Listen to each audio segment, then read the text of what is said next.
तो प्रश्न चल रहा है कि वो मंत्र कौन से हैं जिनसे मोक्ष होगा। ये सूक्ष्म वेद में लिखा, गरीबदास जी ने अपना कंप्लीट कोर्स लिखा हुआ है, उसमें ये 7 मंत्र हैं। पहले ये 5 दिए जाते थे, अब जो प्राइम टाइम है इसमें ये 7 दिए जाएंगे।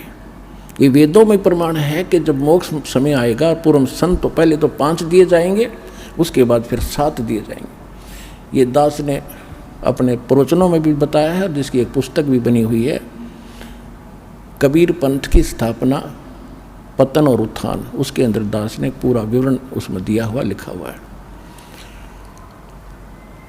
अब क्या है कि पहले वो 7 मंत्र गरीबदास जी ने अपनी वाणी में कति अलग से मंत्र लिखा पूरा, उसके बाद फिर एक होरी अंग है, होरी,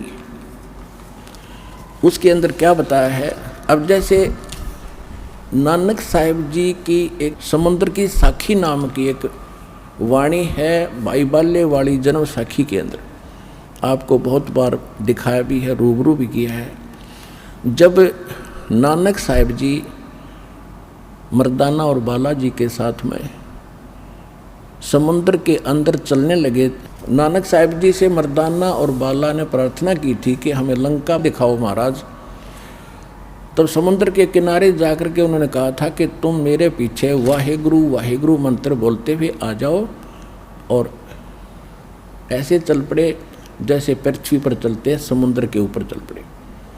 उधर नानक साहिब जी वो सतनाम 2 अक्षर का, जैसे वाणी माता है, सोए गुरु पूरा कहावे 2 अक्षर का भेद बतावे,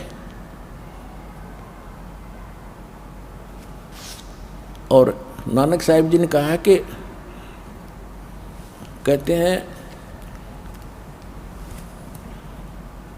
कि जे तू पढ़ा पंडित बिन 2 अक्षर बिन 2 नावा, परवणत नानक एक लंघाए जय कर सत समावा। पंडित जी को कहते हैं जे तू पढ़ा पंडित बिन 2 अक्षर बिन 2, एक 2 नाम नहीं है तेरे पास, 2 अक्षर का ये मंत्र नहीं है, तो चैतन्य चारों वेद भी गोट रखे योद ले से। यही कबीर परमात्मा ने तो ये दे ही रखा ज्ञान। गुरु ग्रंथ साहिब में भी लिखा है कि कहे कबीर अक्षर 2 भाग होगा खसम तलेगा राग, यानी इस अक्षर 2 अक्षर के मंत्र को दान करने वाला अधिकारी संत होना चाहिए, तब उसकी रक्षा होगी। आम व्यक्ति उस नाम को देगा, उससे कोई लाभ नहीं होगा। और नानक साहिब जी क्या जप रहे थे, 2 अक्षर का मंत्र। मर्दाना ने देखा कि गुरुजी तो 2 अक्षर का मंत्र जाप करे, ओम सोहम, वो भी फिर उसी को जाप करने लगा, वो फिर डूबने लग गया। नानक साहिब जी ने कहा कि मर्दाना तो वही मंत्र जाप कर, अगर ऐसा गुरु जी की नकल नहीं करते होते, आज्ञा का पालन करना चाहिए। तो फिर वो मर्दाना हुआ, एक गुरु कहने लगा, जब ठीक होया उसी तरह से चलने लगा।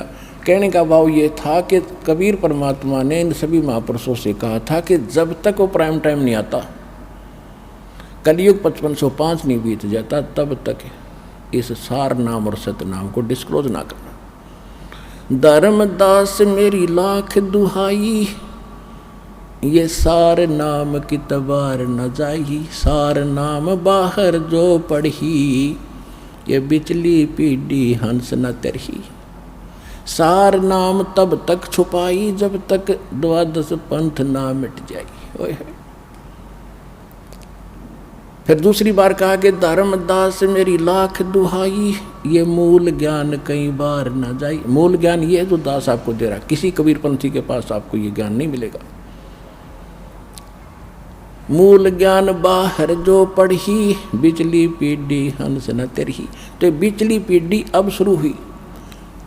कबीर सागर के अंदर कबीर वाणी चैप्टर के 137 पृष्ठ पर यह भी स्पष्ट किया है कि प्रथम चरण कलयुग निर्वाणा और तब मघर मांडू मैदाना। कलयुग का प्रथम चरण वो होगा जब मैं मघर से सह शरीर चला जाऊंगा। उसके बाद अब बिचली पीढ़ी कब होगी, जब 5505 वर्ष कलयुग बीत जाएगा। अब बिचली पीढ़ी तब शुरू होगी। तब तक ये प्रथम चरण था।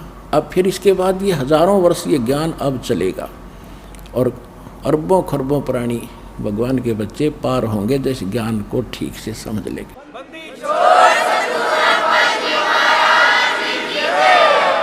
उसके बाद फिर ये भक्ति नाश हो जाएगी, कृतघ्नी प्राणी हो जाएंगे, मांसाहारी हो जाएंगे, कलयुग के एंड में तो बुरा हाल हो जाएगा। अब फिर पुनः सतयुग जैसा माहौल होगा, पूरी पृथ्वी पर वातावरण चेंज होगा, सुंदर बाग बगीचे, उसी तरह सुंदर आहार शुरू होगा, अच्छे ये परमात्मा देगा, परमात्मा की तरफ से आएंगे, सारा कुछ देखना कैसे होगा आप सोच भी नहीं सकोगे ये क्या हो रहा है, आपस में शांति होगी। तो नानक साहब जी ने ये भी दिखाना था कि मैं ये नाम जाप करता हूँ जिससे मेरी मुक्ति हुई, 2 अक्षर का मंत्र ये है, और उधर से झटका भी देना था कोई बाद में कहीं में, क्योंकि उन्होंने प्राण संगली के अंदर ये पूरा विवरण लिख दिया था। वो तो किसी कारण से गुरु ग्रंथ साहिब में उन्होंने इसी डर से गुरु ग्रंथ साहिब में नहीं लिखा प्राण संगली वाला विवरण, जो सतनाम लिखा था सीधा, कि कहीं जैसे मर्दाना जी ने नानक साहिब जी की आज्ञा की अवहेलना कर दी, वो डूब गया होता, मर गया होता, इस डर से गुरु ग्रंथ साहिब में वो वाणी ये नहीं लिखी इन्होंने, वो छोड़ दी कि कहीं कोई सिख बच्चा और इस मंत्र का जाप कर लेगा तो उस मर्दाना की तरह नानक साहिब जी की आज्ञा की अवहेलना करके दंडित हो जाएगा। और ये बताना भी ज़रूरी था, इसको छुपाना भी ज़रूरी, महापुरुषों की महिमा वही जाने क्यों कर किस तरह छुपा रहे थे काल से। वो भी पक्का हो गया कि नानक साहिब का मोक्ष 2 अक्षर का मंत्र से जाप हुआ, जो ओम सोम है।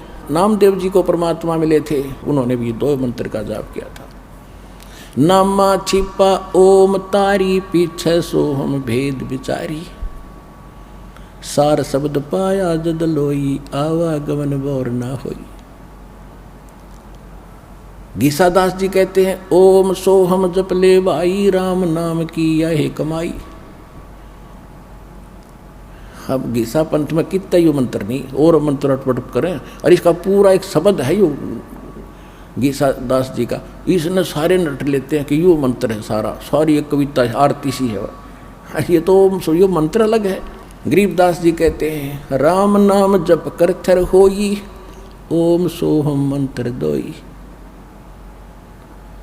तो क्या सिद्ध हुआ, ओम मंत्र वेदों में है, और परमात्मा कहते सो हम शब्द हम जग में लाए, सार शब्द हमने गुप्त छुपाए।